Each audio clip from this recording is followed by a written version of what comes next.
apparently we're having a little bit technical problems, but we're going to give it a go, right?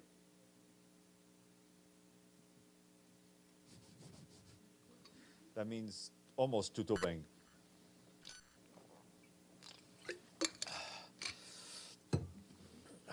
All right. Good afternoon. The Secretary General will be getting on a plane to go to Stockholm this afternoon to attend the Stockholm+50 conference, which is being hosted by Sweden with support from the government of Kenya. He will urge countries to embrace the human right to a clean, healthy environment for all people everywhere, especially poor communities, women and girls, indigenous peoples, young people, and generations to come. On the margins of the conference, he will meet with representatives of the Stockholm+50 Youth Task Force. Tomorrow, he will meet with Prime Minister Magdalena Andersson and visit Dag Hammarskjöld's grave site. We will update you on his trip. A bit earlier today, the Secretary General had a phone call with His Excellency Rashid Al-Alimi, the President of the Presidential Leadership Council of the Republic of Yemen, to discuss the implementation of the UN-brokered truce and political and security developments in Yemen. The Secretary General reaffirmed a close relationship between the United Nations and the government of Yemen and stressed the need to extend and fully implement all elements of the renewable 2 months nationwide truce in Yemen. The Secretary General also underscored the critical role of the truce in addressing some of the most immediate humanitarian economic needs to alleviate the suffering of the Yemeni people, including facilitating the freedom of movement of people and goods to, from, and across Yemen. The UN envoy for Yemen, Hans Grunberg, met with Mr. Al-Alimi in Aden yesterday. He also met in Muscat today with Ansar Allah's chief negotiator, Mohammed Abdulsalam, and Omani officials.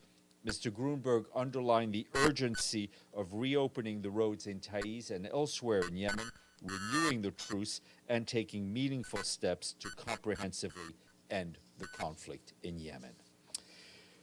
Turning to Sudan, I can tell you that we welcome the lifting of the state of emergency in Sudan. This is an important step to create a conducive environment for a direct intra-Sudanese talks to end the political crisis in the country. We encourage the authorities to complete the release of political detainees. We continue to call on them to fully respect the right to a peaceful assembly and freedom of expression.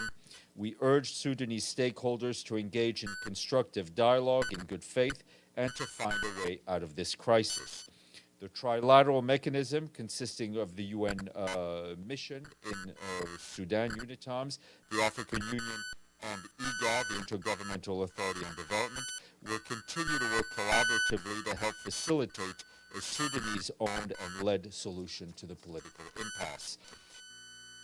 The need to find an end to the political impasse in Sudan. Just a quick update on the humanitarian situation there, where the Food and Agricultural Organization said today it is intensifying efforts to address soaring acute food insecurity in the country. FAO is driven by the combined impacts of armed conflict, drought, COVID-19, economic turmoil, and the impact of pest infestation and diseases in staple crops. The Food and Agriculture Organization says 10.9 million men, women, and children, or over 30% of the people in Sudan, will need life-sustaining support this year. This is the highest number in the past decade. To respond to this dire food security situation, which could be intensified due to the impact of the continuing war in Ukraine, FAO has launched a new project funded by the UN Central Emergency Response Fund. This project aims to provide emergency agricultural and livestock supplies to help boost the food security of nearly 1 million farmers and people in pastoral communities. Staying in East Africa and in the region, 6 UN agencies, including the World Meteorological Organization, UNICEF, the World Food Program, and FAO, together with 8 meteorological agencies and NGO partners, today expressed concern of what they call the unprecedented drought impacting Kenya, Somalia, and Ethiopia. 4 consecutive rainy seasons have failed, a climactic event not seen in the last 40 years. Meteorological experts and others say there's a real risk that the coming rainy seasons could fail, which means that the already severe humanitarian emergency in the region could worsen. It is estimated that 16.7 million people currently face high acute food insecurity, and the number could increase to 20 million. We, along with our partners, are stressing the need to fund the current appeals to prevent the already severe food emergency, including a risk of famine in Somalia, from deteriorating. The full statement is online. Turning to Mali, the UN's humanitarian chief, Martin Griffiths, today completed a 4-day visit to the country. He met with the transitional authorities, also went to Mopti and met with internally displaced persons who share their difficulties and desire to return to their place of origin. He also spoke to the community leaders and mediators who are playing a role in facilitating dialogue and helping humanitarian gain access to people in need. Mr. Griffiths said that without sufficient and timely financial resources, humanitarian assistance will be limited. He said, we and our partners need adequate resources to provide life-saving services and build community resilience. Almost halfway through the year, the humanitarian appeal for Mali is only 11% funded. 5.7 million people are in need of humanitarian assistance in the country. 1 Malian out of 4, that's 4.8 million human beings, are currently food insecure because of insecurity and the impacts of climate change. During the lean season of June to August of this year, a staggering 1.8 million men, women, and children will be acutely food insecure. Staying in Mali, just want to flag that yesterday our colleagues in the peacekeeping mission there published their quarterly human rights report covering the first 3 months of the year. During this period, the mission recorded 812 cases of violations and abuses of human rights and international humanitarian law. This represents an increase of over 150% compared to the previous quarter. The Malian armed forces have increased military operations to combat terrorism, with occasional support from foreign military elements. Some of these operations have resulted in serious allegations of violations of human rights and international humanitarian law. During the period covered by the report, 320 human rights violations were attributed to the Malian Defense and Security Forces. As a comparison, the last quarter of 21, there was only 31 violations attributable to them. Moving southeast to the Democratic Republic of the Congo, quick update on the humanitarian situation there. We, along with our humanitarian partners, have started distributing aid to thousands of people in Warongo territory, including food to some 35,000 people, water and medicine to at least 10,000 people. This follows the clashes reported last week between the government forces and the M23 rebel group. We are also providing healthcare and family reunification activities. Access remains a challenge. The reopening of the main road linking Goma to Rutshuru over the weekend after 10 days of closure has allowed humanitarian agencies to ramp up their activities. And this afternoon, the Security Council is scheduled to discuss the situation in the DRC. Huang Xia, the Special Envoy for the Great Lakes region, and Martha Poby, the Assistant Secretary General for Africa, are expected to brief. And in a statement we issued yesterday, the Secretary General responded to the passing of President Evaristo Carvalho, the former president of Sao Tome and Principe, by saying that President Carvalho was a respected statesman who paved the way for a new generation of leaders after having served as head of state from 2016 to 2021. The Secretary General presents condolences to the families of the former president and all the people of Sao Tome and Principe. Moving on from Africa, Geir Pedersen, the Special Envoy for Syria, briefing the Security Council in close consultations today. That briefing comes as the 8th session of the Syrian-led, Syrian-owned, UN-facilitated small body of the Constitutional Committee convened on Monday and is continuing today. The meetings were businesslike, according to our colleagues. On Sunday, Mr. Pedersen met jointly with the co-chairs of the committee and also met with the civil society delegation. The co-chairs agreed to the principles that will be discussed throughout the week. And moving to Ukraine, our humanitarian colleagues are telling us that people continue to try to evacuate from eastern Donetsk and Luhansk Oblast and southeastern Zaporizhzhia Oblast in insecure conditions. Local authorities are telling us that they have suspended all evacuations from Luhansk until further notice, following the reported attack on a vehicle evacuating 10 civilians, killing one person and injuring another. In terms of responses, as of the 26th of May, which was late last week, more than 260 humanitarian partners in Ukraine have reached 7.6 million people with assistance. Cash support also continues to increase, with an additional 1.1 million people reached in May. From March to May, a total of 1.5 million people have been reached with cash assistance. The flash appeal requesting $2.24 billion is 71% funded. We thank donors for their contributions and count on continued support for the humanitarian response.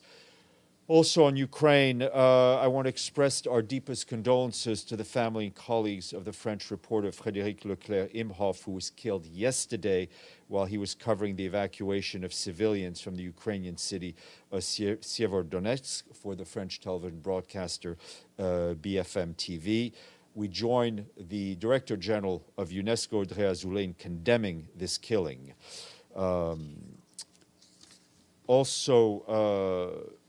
Not related, but the Department of Global Communications is announcing today that it has renamed its annual training program for Palestinian broadcasters and journalists to the Shireen Abu Akleh Training Program for Palestinian broadcasters and journalists. This is in honor of Shireen Abu Akleh, the Palestinian-American Al Jazeera reporter who, as you know, was killed in the occupied Palestinian territory on May 11th of this year. Shireen Abu Akleh had a distinguished career in journalism for over a quarter of a century. She was a trailblazer for Arab women and a role model for journalists in the Middle East and around the world. Her legacy and bravery must be cherished, said our colleagues in the Department of Global Communications.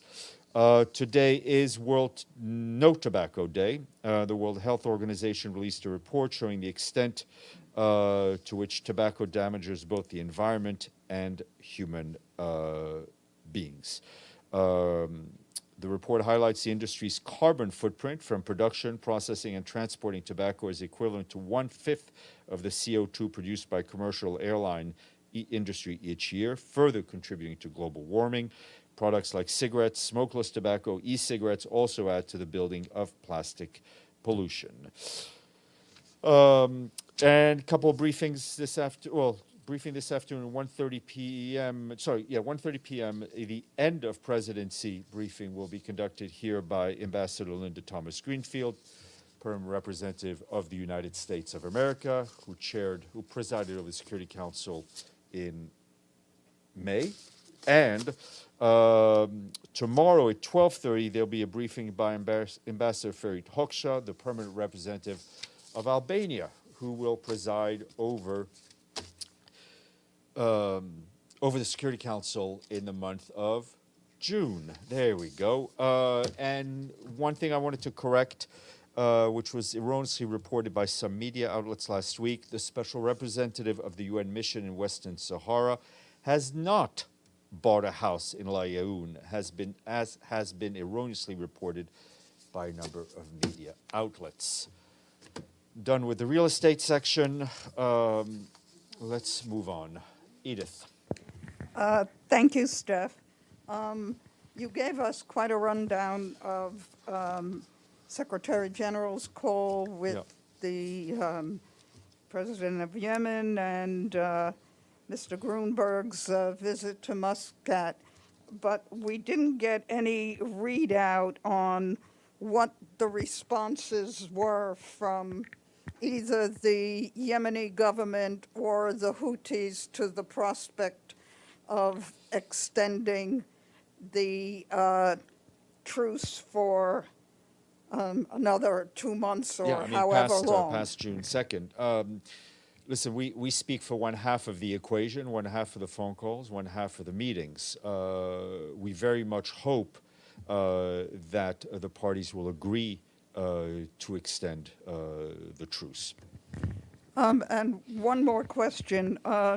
does the Secretary General have any comment on the first trade deal signed between Israel and and the United Arab Emirates? I mean, it's a bilateral issue. I think anything that brings member states closer together in cooperation is to be welcomed.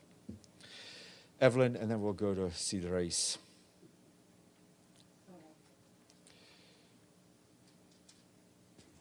Can you hear me? I can hear you and I can see you. On Sudan, the Secretary General welcomed lifting the emergency State of emergency, yeah. whatever it was. But it hasn't changed anything in Sudan, has it? How does he see the future? I mean, you still have protesters, the future, military government? The future has to be determined by the Sudanese stakeholders. We need them to engage in a constructive dialogue. We need to see the political detainees released. I mean, we're welcoming it because it's a positive steps. There is, however, a long road on the political process. And there is the terrifying humanitarian situation that we flagged. Thank you, Stéphane. Do you have any update for us on the question of access to the United Nations, unfettered access for journalists to the United Nations? Not an update to share with you at this point. The access remains unfettered. Right now, what you're just being asked is to send an email to say that you're coming in. But the access remains unfettered, and we're still trying to deal with the situation. That's not the case, because we depend on a lot of breaking news. We work in networks. No, I understand. Emails is not always effective. The process is, I understand it at this point, and we're still in discussion, is that it's not asking for permission, it's just sending an email saying you're coming in.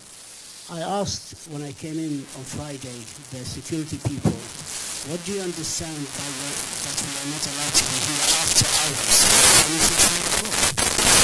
Okay, What do you understand by after hours? I understand that there's resident correspondence. At this point, they're asking you to send an email to say you're coming in, but that your access remains 24/7. I have to send an email to say my work is going to extend to. No, you don't have to. If you're in the building, nobody's going to chase you out. No, we're trying to find a practical solution to a problem I really would rather not be dealing with. Yeah, but I don't know. Understand. Okay. I understand, but it's a problem. We don't even know what it is. We have enjoyed unfettered access. Join the club. Over the years, and we don't want to see this unfettered access affected in the UN of Antonio Guterres. Your access will remain unfettered, and let me just try to deal with this situation. Alan Bulcati. Thank you, Stéphane. The Secretary General of UNCTAD, Rebecca Greenspan, is reported to visit. She visited Moscow yesterday, and according to the readout, she met with the first Vice Prime Minister of Russia and Belarus to discuss the questions of export of Russian fertilizers and foods. Do you have anything to add about that? No, I mean, just to confirm that Rebecca Greenspan was in Moscow yesterday at the request and on behalf of the Secretary General. The objective of her discussions, as we've said, is focused on facilitating Russian grain and fertilizers to global markets with the key aim of addressing the growing global food insecurity. And Sudan just being one example that we flagged today. She had constructive discussions with the Deputy Prime Minister, the first Deputy Prime Minister, if I'm not mistaken, Andrei Belousov. And she is in Washington today to meet with U.S. officials. Thank you, Steph. With regard to the High Commissioner for Human Rights Bachelet's visit to China and the reactions from several capitals, My question is, why did the High Commissioner went on that trip knowing beforehand that she would not be able to investigate anything? And what message could not be conveyed through WebEx or Zoom? Well, and the second part, was the Secretary General Guterres in any way involved in these arrangements when he went in China with President Xi during the Olympics? Look, let's be clear on a couple of things. This is a visit that the Secretary General has been advocating for, and he's said it publicly from here. I would refer you to what my colleagues Ravina, the spokeswoman for the High Commissioner, said in Geneva, and remind you, this was not an investigatory trip. This was not an investigation. For his part, the Secretary General thought the visit was useful as it allowed the High Commissioner to deliver some important messages about the human rights situation in China. Sylviane. Thank you, Stéphane. On the parliamentary president election in Lebanon, do you have any readout? Beside what the UN representative to Lebanon has said on her tweet? No, nothing to add. I mean, this is part of the political process in Lebanon. No, there is. Well, she said that she saw the vibrant face of Lebanon democracy. What kind of democracy is this? The parliament re-elect Nabih Berri as a speaker of the parliament for 7 consecutive terms. I mean, I will leave it to you and analysts to answer that question. Yeah, I have nothing to add to what she said. Thank you. Thank you, Stéphane. An Egyptian court has sentenced Al Jazeera presenter Ahmed Taha to 15 years in prison for what's so-called spreading false news. Do you have any comment? Listen, let me get back to you. I mean, I've just seen the reports. I think these kinds of sentences on the media are concerning. Gregory, and then Pam. Thank you very much, Stéphane. According to the Turkish Foreign Minister, the UN has proposed to create a contact group to facilitate Ukrainian grain to world markets. Do you have any comment on that? I mean, we've seen the reports from Turkey and emanating from the various phone calls. Secretary General is extremely grateful for the support that Turkey is giving in addressing the situation in the Black Sea and supporting the Secretary General's own efforts.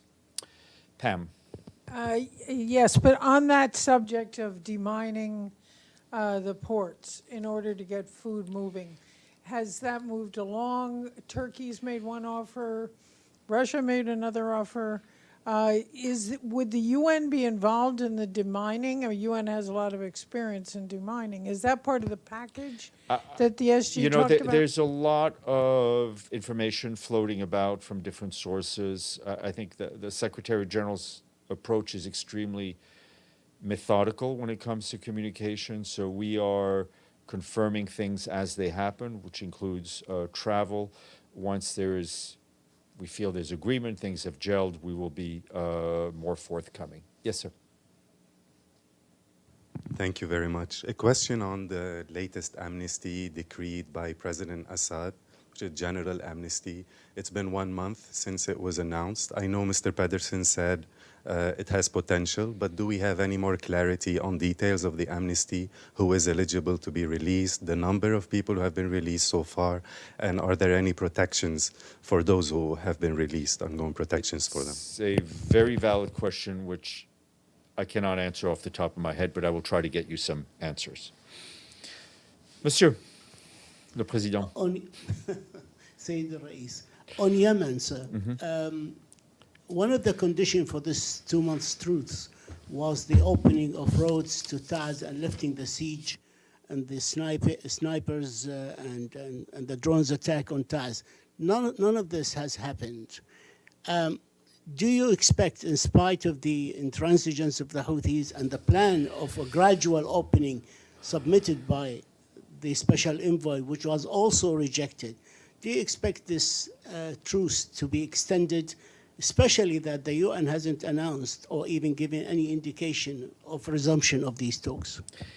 Listen, expectation, I think, is probably not the word that I would use because we don't control all the levers in this.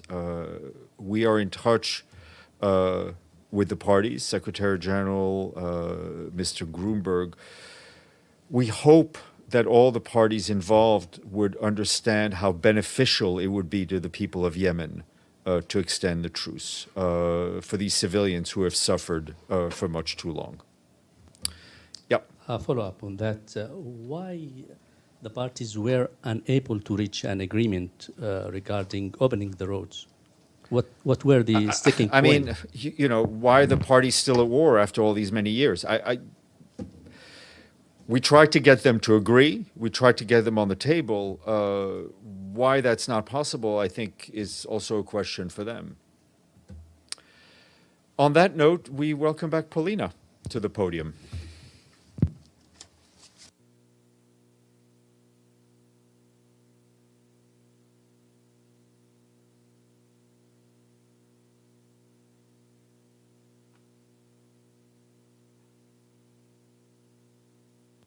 I'm a little slow.